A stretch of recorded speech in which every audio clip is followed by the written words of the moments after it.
Hey everybody, welcome back to All Things Dodgers. My name is Alan Maurice. Wow, the Dodgers forced a Game 5 in the NLDS against the Padres. Let's break it all down right now.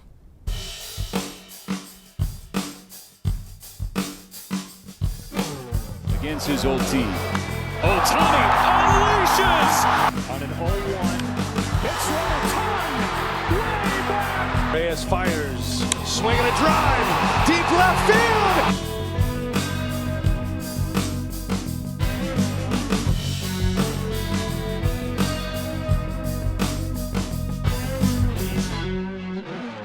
Hey everyone, welcome back to All Things Dodgers. My name is Alan, and we have an exciting series to talk about. Last video, we talked about the first two games in this series against the Padres, and we mentioned how it was an emotional roller coaster, but wow, were we in for even more of a treat with games 3 and 4 in San Diego. The Dodgers dropped the first game. It was a 6-5 loss. Devastating loss, only got one hit after Teoscar's heroic grand slam, but then the Dodgers punched back in Game 4 with an outstanding 8-0 shutout win. Bullpen did amazing, offense was clicking on all cylinders. Dodgers win to force a Game 5 back home in LA. Who are the two main standout players that we need to keep our eye on for Game 5? I'm going with my boy Mookie Betts right here. He hit 2 home runs in the set in San Diego, one in the Game 3, one in the Game 4. He would have had 3 in a row if Profar hadn't robbed him of the one in Game 2 in LA, but he's starting to turn things around. Dave Roberts earlier this week, I think it was on Monday, gave him the message of Mookie, just be who you are. Do what you do during the regular season just now when we need you most. Don't try to do more. And we saw Mookie do exactly that, doing Mookie-like things out on the field in this Game 3 and 4, and we are looking to definitely see that continue into Game 5. This star needs to play like a star for the Dodgers to win. Another guy I want to see on the field in Game 5 performing well is Kike Hernandez. Kike didn't get to play all that much in the first 3 games of this series, but in Game 4, he got a start. He played a combination of third base and center field. I would prefer to see Kike in there over Rojas right now. Rojas is injured, and yes, you would be losing out on his stellar Gold Glove caliber defense, but you have Tommy Edman, who can play just as good of a shortstop as Miguel Rojas, and you can throw out there Kike in center field, who, honestly, I prefer his bat over Miguel Rojas' bat. Kike just seems to rise to the occasion in the postseason. He lives for these at-bats with the energy in the crowd, the energy on the field, the tension, either the silence or the raucous roaring of the crowd. He wants to be the one to come through in those clutch situations. He just has this fiery spirit to him, and I really trust him in the postseason. He actually got 2 hits in Wednesday's game, which is the game he started in. So I really want to see Kike in Game 5. We'll see what Dave Roberts goes with. He says he has an answer for who's in center field tomorrow. Wasn't willing to share it just yet. I hope it's Kike. So what is my feel-o-meter going into this Game 5? I'm going to say a mix somewhere in between nail-biting and losing sleep. And here's why. Yes, the Dodgers have momentum. They have confidence in themselves, but who are they facing?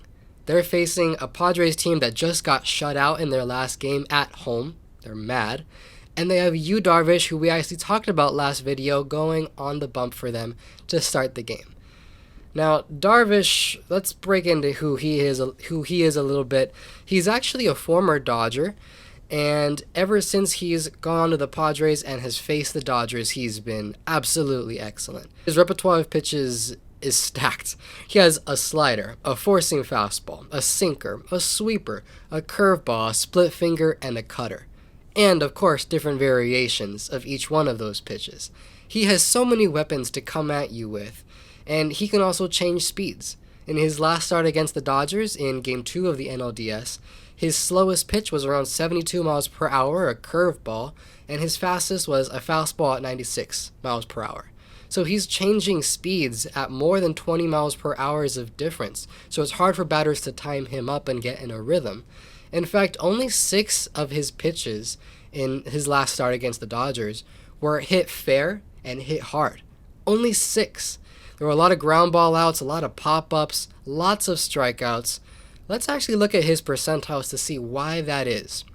This season, Yu Darvish has a 51.5 swing percentage. He likes to get you to swing. And when you swing a lot, some of those will be chase pitches outside of the zone. He has a 30.7% chase percentage, so he wants you to expand the zone. And the more you expand the zone, the more often you whiff, you swing and miss. His whiff percentage is a 25.6%. So that's his approach. He wants to get those breaking ball pitches that he has and get you to expand the zone and swing and miss. He even has a barrel percentage of 7.5, meaning the opposing batters are not barreling up his pitches for hard hits that are falling in fair. So that's going to be his approach for the Dodgers in this upcoming Game 5. So what do the Dodgers need to do? Well, they could go multiple ways. They could stay back, let the ball travel further, stay on the breaking ball, maybe shoot it the other way. They could also lay off the breaking balls that are falling below or to the side of the zone and hunt the fastball, jumping on that. It's just, Shohei Ohtani described Yu Darvish today as very crafty. He's a very crafty pitcher, and he's always been excellent against the Dodgers. So definitely some things to worry about there, but the Dodgers have momentum. In fact, in the last game, they said that before this elimination game of Game 4, they were light.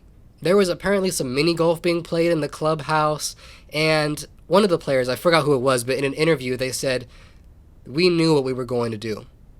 The Dodgers need that confidence going into Game 5. These are the Dodgers. They've had games to prep for this Game 5. Maybe there is no more rust from the layoff. It's a potential factor.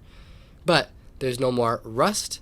They have momentum. They're at home because of the home field advantage. They have a fan base that has now been reinvigorated and are rooting for them with all our hearts. They need to win this game. They know that. And they need to have the confidence that they will. That's how they beat the Padres. Earlier this week, Max Muncy said that the Padres are trying to get under their skin and that they have to do the job of rejecting that, of keeping in their lane, staying in their bubble, and knowing what they need to do and go out there and perform. That's what they're going to need to do in this upcoming Game 5.